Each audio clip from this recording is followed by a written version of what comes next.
attention's hyperinflated and women women enjoy unlimited male attention. Mm-hmm. So how do you add value to something?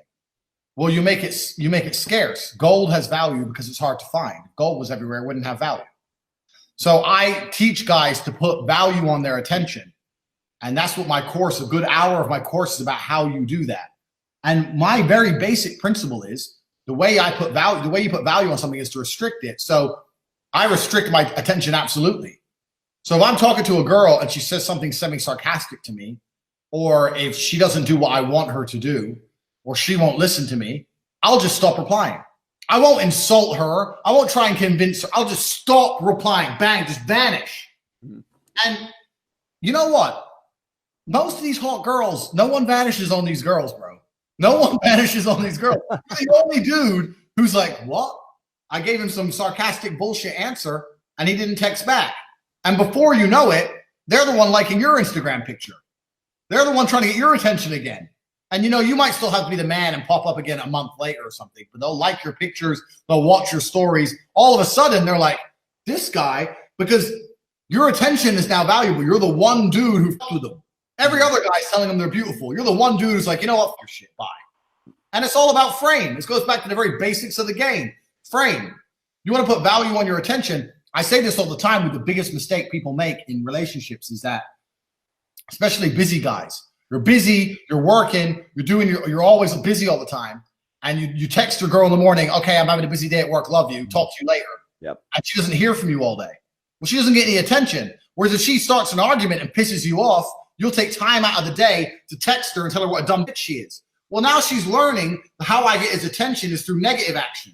Right. You got to reverse that and talk to her all the time when she's being good. And when she starts being a dickhead, ignore her. Yes, that is what's called. Now, this is exactly what I'm talking about when I say that whenever I am like listening to pickup artist tactics, there is a behavioral psychology parallel to that. What you've just described is called operant conditioning. Okay. Yeah. What that means is you reward desired behavior and you punish or you simply withhold reward from non-desired behavior. It doesn't matter. Even if you're arguing with a woman, even if you're calling her the worst names in the world, she's getting attention. I believe that one of the things in one of the segments of my course is that attention is the only weapon you have against women. In the sexual battlefield, the reason it's all fucked up is because women are getting here's how it should work. I'm a man, I give a girl my attention, and she gives me sex. So I give my attention to get sex, she gives her sex to get attention. That's how it should work. That's the fair trade. But now you have girls who get all the attention without returning the sex part. And that's with friend zone bullshit. That's what friend zone is. She gets your attention, she doesn't give you the sex. Or Instagram followers, all that garbage. So the whole thing is skewed. So your attention is your weapon. And you have to use it very, very effectively. And if you use it effectively, you can get any girl interested in having your particular attention because you put a value on it. Most of the guys out here, the guys who buy my course, when they come back and reply to me, they say, I never realized how much attention I was just giving away. That's exactly. There's nothing that has a value if you just give it away. If you're following every chick, replying to every chick, going to see every chick every time she wants, and you're not progressing and getting anything in return, then who gives a shit about your attention? Mm-hmm. If I turn up on a date, the girl can just look through my Insta and see all the girls on there and the girls I'm following and the life I live, and she'll know that me even turning up is a deal. Mm-hmm. It's too if your attention is too easily had, it becomes valueless to that. How to tell when a woman is using you for your money, dinners, and or attention fast? Well, that's a very good question, and I answer that in my PhD course. So that's immediate PhD course because that explains a lot of it. Another thing is I believe that it's quite easy to tell, and I also believe, you know what? I don't think women are cunning enough to use you purely for a dinner.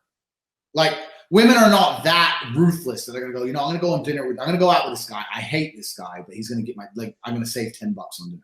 I don't think women are that ruthless. What's probably happening is she's unsure about you and she's not sure yet. So that's what's probably more likely in my experience. Like, I don't really think, maybe I'm wrong, but I don't think a woman's going to sit there and go, I hate this guy, but I want dinner bought for me. I don't want to pay for myself. Women are not like that. They'd rather pay for themselves and hang around with a dude they don't like. So I think that either you're friend zoned but that's discussed heavily in the PhD course, because the friend zone is when you're giving way too much attention without any reciprocation. That's how you end up there. Or she's unsure about you. So you need to, you're on a few dates, If after a couple dinners and you can tell she ain't texting you back very nice, then you cut your attention down to 0 and you see if she chases you or not. If she asks you to go out again or something, you can say, oh, maybe, or maybe we'll go for coffee. How much is coffee? £2, $2? Or we'll meet in Starbucks. If she turns up for coffee, then you know she must want to see you, because I guarantee a bitch ain't going all the way out of her way just to get free coffee. You get free coffee at work. So, there's a few things you can do to think, but the PhD course teaches all of that. That's the first thing. But I've never really had that problem. People think when you have money, you got to worry about girls gold digging you. I'll tell you now, I've never had a girl get a penny out of me. I've never had a girl I don't even buy girls Christmas presents or birthday presents. I say, look, I don't expect anything from you. I don't celebrate it. So I'm like, you're not gonna get anything from me. Sorry. And they're like, oh, well, I wanted to get you something. I'm like, and I'll make a joke. I'll say, yeah, you want to get me something for $10, but for me, you want something for £200. No, I don't want anything. What about, well, if you don't want to go into this, it's good. Buy the PhD course, people. This is where the depth comes. But if you, if they're trying to get attention out of you, well, that's obviously withhold it. Have more respect for your attention. Yeah. Well, if they're trying to get attention out of you, that's fine, because that means that they want your attention. That's good. But you have to understand there's some kind of reciprocation. So I've had girls do that all the time. I have girls trying to get attention out of me, but they think, oh, I'm going to get attention, but I don't want to sleep with them. Well, that's fine. And the PhD course explains exactly